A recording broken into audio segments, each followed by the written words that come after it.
So today we're going to talk about macro photography and how to actually get a very nice macro image with quite a bit of depth of field, but still your background quite blurred. Well, the answer is stacking your macro images. So we shoot at a very open aperture.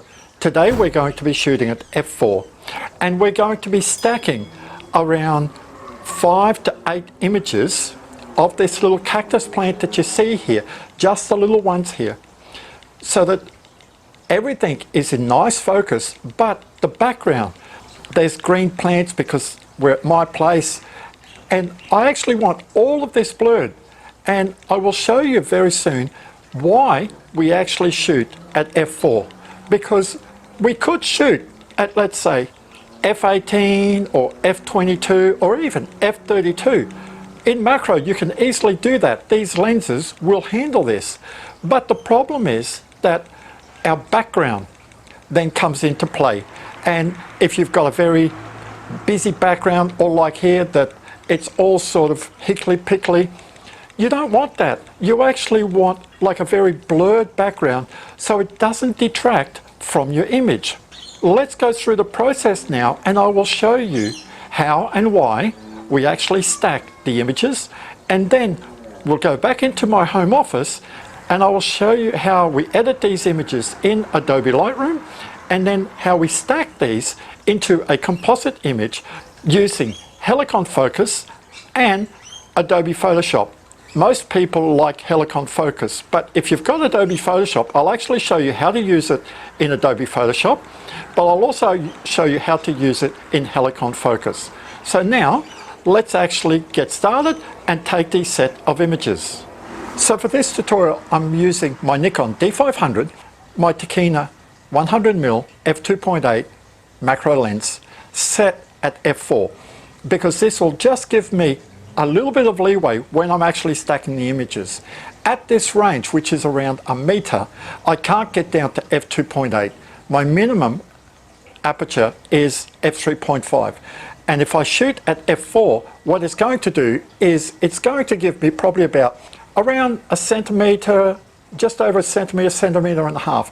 And this will help me just to give me slight amount of depth of field. So when I stack all these images, I'm not going to have like a dead zone.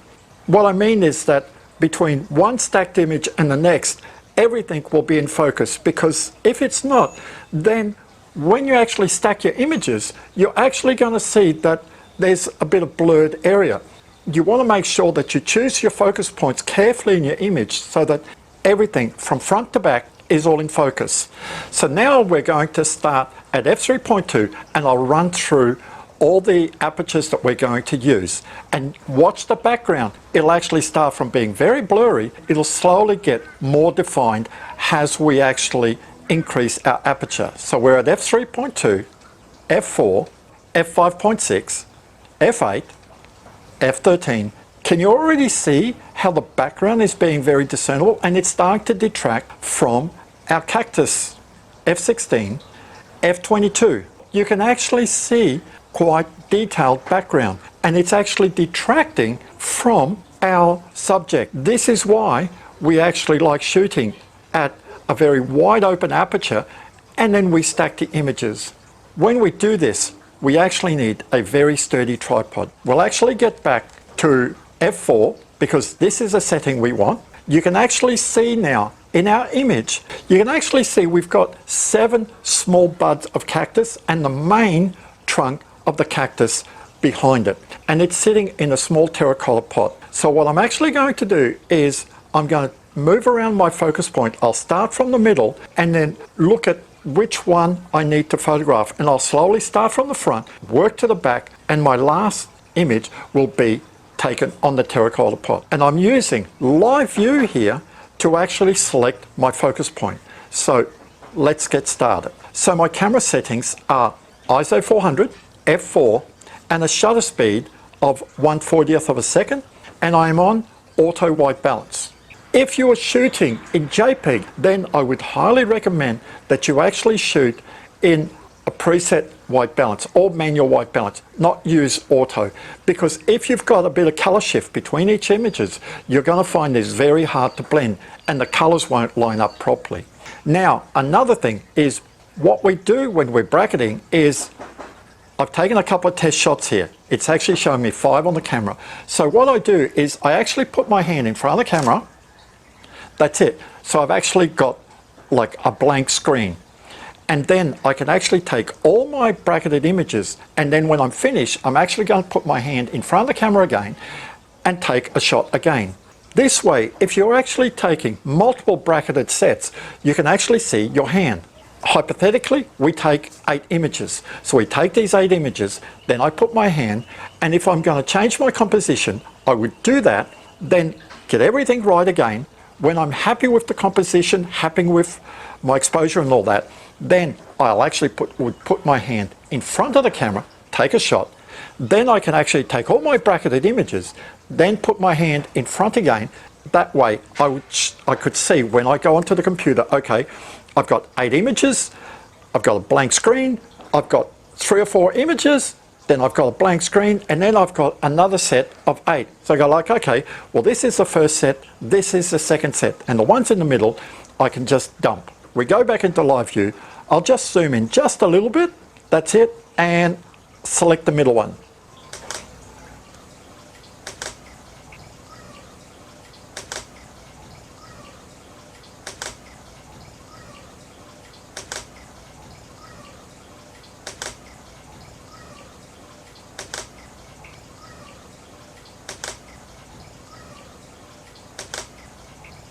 So we have 8 sets of images that we are going to stack for our photo. Now, if you've actually noticed, I actually went from front to back, but they weren't sequential. So it doesn't really matter for the way we're going to stack here that it's sequential. It is advisable that your first image is your closest point, but between that point and your end point, they can be everywhere. You just have to make sure that you've covered your whole focal range. So now let's actually go back into my office. We'll download these photos and open them up into Adobe Lightroom, and I will show you how we edit these images and then how we actually stack them in Helicon Focus and also in Photoshop. So here are the images that we imported into Adobe Lightroom Classic. You can see that I took 2 test images. Then I put my hand in front of the camera so I would have this blank screen. And then we took 8 images at a different focus point. And then what you didn't see in the video is that I still put my hand in front of the camera again to actually take a blank image again. So I can easily see the set of images that I took. So now I will actually just delete the images that I really don't need for this anymore. I'll delete them from the disk. There. So now we have our 8 images. And in Adobe Lightroom, there is actually a plugin that you can actually download. We have to be in the library module here. And if we go to library, plugin extras, and we click here on show focus point, it will show us our focus point in our image. And you can see here we have a red square with a black outline. The red and black square means locked AF point, focus achieved, and it is also the primary AF point, which means I was actually just using single point AF focus. So this is the first image. I click on the second image and you will see it moves off to the right. The third image comes back to the left. The fourth image comes down to the front to that little cacti there. The fifth goes to the main parent cacti at the back. The sixth image comes all the way over here. Remember I said I was just focusing on the hair follicles of this cacti because this cactus was very close to it. The seventh image, I went all the way to the back to grab this cacti as well. And the last image, I came to the front and I focused on the ceramic pot. As you can see, as I actually moved the focus point, you can see that the rest of the image is blurred. This is so we have minimal depth of field, and you can see through all our images, look at the background, it is nicely blurred out. So now we'll close the plugin. Now we go to the editing panel. I click on the first image, and here I actually have in the user presets a preset for my Tokina 100mm f2.8. Now I am going to do a YouTube tutorial on creating user presets for your lenses very shortly. Keep an eye out for this. So I've just clicked on my 100mm Tokina f2.8 preset, and it just gives me a couple of little adjustments here. But the main thing is here, if I click on lens correction, it actually clicks on remove chromatic aberration and enable the profile corrections for this lens. And you can see here that this lens is highlighted. So now I go to the basic.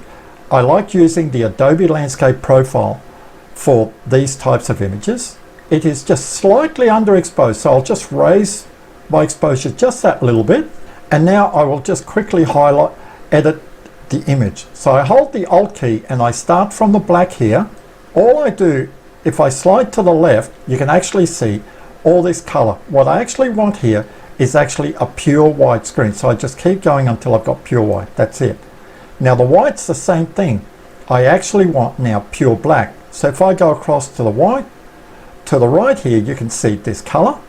I keep coming back until I don't have any color at all. Now the shadows I do by sight. I actually like having a bit of shadow so that the background is a bit dark. My highlights is the same thing. I hold down Alt key, I go to the right, and there's only a couple little spots. That's it. Now if I go further to the left here, if you're actually looking, it's just dulling the image down, but it's also reducing some of the highlights. A lot of the time the highlights, I actually do it visually. So I actually like it about here. Now the clarity, I'll just lift it up a little bit. The dehaze, I actually hold the Alt key as well, and we just slide it to the right until we see just that little bit of color. If I hold it down towards the bottom right corner here, you can just see a little bit of yellow about here where I'm circling. I'll click it back and you can actually see, you look where I'm circling here and you'll see this bit of yellow. There, can you see it? That's it. That's all the dehaze I want. I'll add a little bit of texture. That's it. This is all the editing I need to copy all the settings that I've done to the other images. I click on the thumbnail down here, right click on it and click on develop settings, copy settings, and here I click on everything that I've adjusted. So I haven't done any local adjustments with the brush, the gradient filter, or the radial filter. So I unclick that. So I click copy.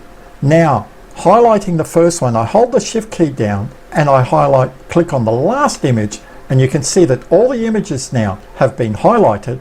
I right click, click on develop setting, and now click paste settings. And you just saw it there, it just said it pasted all the settings across. If we go back to the develop module, we can actually see that all our images have got exactly the same editing. Now we go back to the develop module. I click on the first image again, hold the shift key down, click on the last image, and now I right click on it and I click on export, and this is where we're going to export it to Helicon Focus. We click on Helicon Focus. Now Helicon Focus comes in with a plugin for Adobe Lightroom. So when you install Helicon Focus, it automatically comes with this plugin. So we click on Helicon Focus, and you can see up the top left here, it's exporting 8 photos to Helicon Focus, and this can take a bit of time. So here are our images in Helicon Focus. You can see they're all loaded up here, and all we have to do is in the rendering method down here, down the bottom right, it says you've got method A, method B, and method C. Now you can actually read up about which method you should use, but generally speaking, method A is the easiest to use. Method B, the images have to be consecutively focused, so you have to start from front and slowly work your way to the back. If you've actually moved your focus point around a bit like I have, then method B will not work. So normally method A is the preferred version. All we have to do is click render, and you will actually see it quickly just stacks all our images, and it will be on the right here. And you can see now, look, this is very nicely stacked. Everything is just about in focus. But look at our background. Our background is beautiful, nicely blurred.